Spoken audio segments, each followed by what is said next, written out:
இன்று வேதம் வாசித்தீர்களா? வாங்க வாசிக்கலாம். மத்தேயு 19ஆம் அதிகாரம். இயேசு இந்த வசனங்களை சொல்லி முடித்த பின்பு அவர் கலிலேயா விட்டு யோர்தானுக்கு அக்கறையான யூதேயாவின் எல்லைகளில் வந்தார். திரளான ஜனங்கள் அவருக்கு பின் சென்றார்கள். அவ்விடத்தில் அவர்களை சொஸ்தமாக்கினார். அப்பொழுது பரிசேயர் அவரை சோதிக்க வேண்டும் என்று அவரிடத்தில் வந்து, புருஷனானவன் தன் மனைவியை எந்த முகாந்திரத்தினாலாகிலும் தள்ளிவிடுகிறது நியாயமா என்று கேட்டார்கள். அவளுக்கு அவர் பிரயுத்தரமாக, ஆதியிலே மனுஷரை உண்டாக்கினவர் அவர்களை ஆணும் பெண்ணுமாக உண்டாக்கினார் என்பதையும், இது நிமித்தம் புருஷனானவன் தன் தகப்பனையும் தாயும் விட்டு தன் மனைவியோட இசைந்திருப்பான், அவர்கள் இருவரும் ஒரே மாம்சமாய் இருப்பார்கள் என்று அவர் சொன்னதையும் நீங்கள் வாசிக்கவில்லையா? இப்படி இருக்கிறபடினால் அவர்கள் இருவராயிராமல் ஒரே மாம்சமாய் இருக்கிறார்கள். ஆகையால் தேவன் இணைத்ததை மனுஷன் பிரிக்காதிருக்க கடவன் என்றார். அதற்கு அவர்கள், அப்படியானால் தள்ளுதற் சீட்டை கொடுத்து அவளை தள்ளிவிடலாம் என்று மோசே ஏன் கட்டளையிட்டார் என்றார்கள். அதற்கு அவர், உங்கள் மனைவிகளை தள்ளிவிடலாம் என்று உங்கள் இறுதிய கடினத்து நிமித்தம் மோசே உங்களுக்கு இடம் கொடுத்தார்.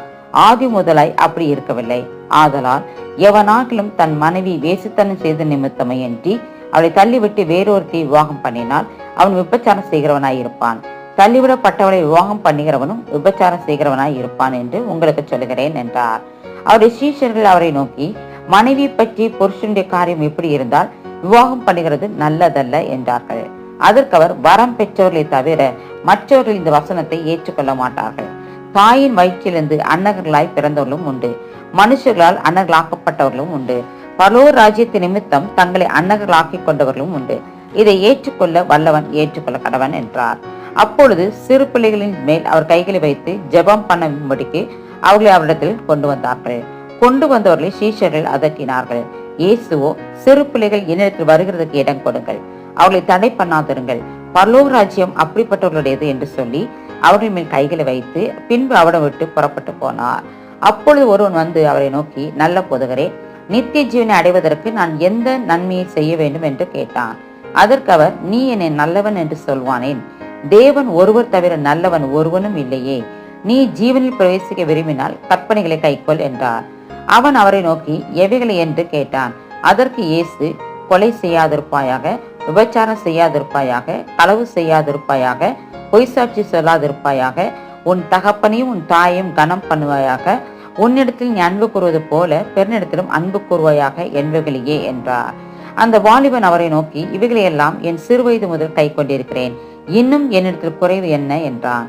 அதற்கு இயேசு, நீ பூரண சற்பனனாய் இருக்க விரும்பினால் போய் உனக்கு உண்டானவளை விற்று தரித்திரருக்கு கொடு, அப்பொழுது பரலோகத்தில் உனக்கு பொக்கிஷம் உண்டாயிருக்கும், பின்பு என்னை பின்பற்றி வா என்றார்.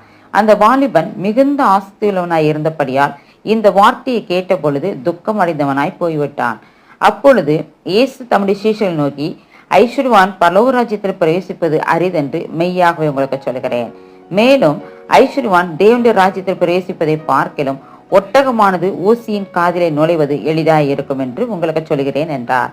அவருடைய சீஷர்கள் அதை கேட்டு மிகவும் ஆச்சரியப்பட்டு, அப்படியானால் யார் ரட்சிக்கப்படக்கூடும் என்றார்கள். இயேசு அவர்களை பார்த்து, மனுஷரால் இது கூடாதுதான், தேவனாலே எல்லாம் கூடும் என்றார். அப்பொழுது பேதுரு அவரை நோக்கி, இதோ நாங்கள் எல்லாவற்றையும் விட்டு உண்மை பின்பற்றினோமே, எங்களுக்கு என்ன கிடைக்கும் என்றான்.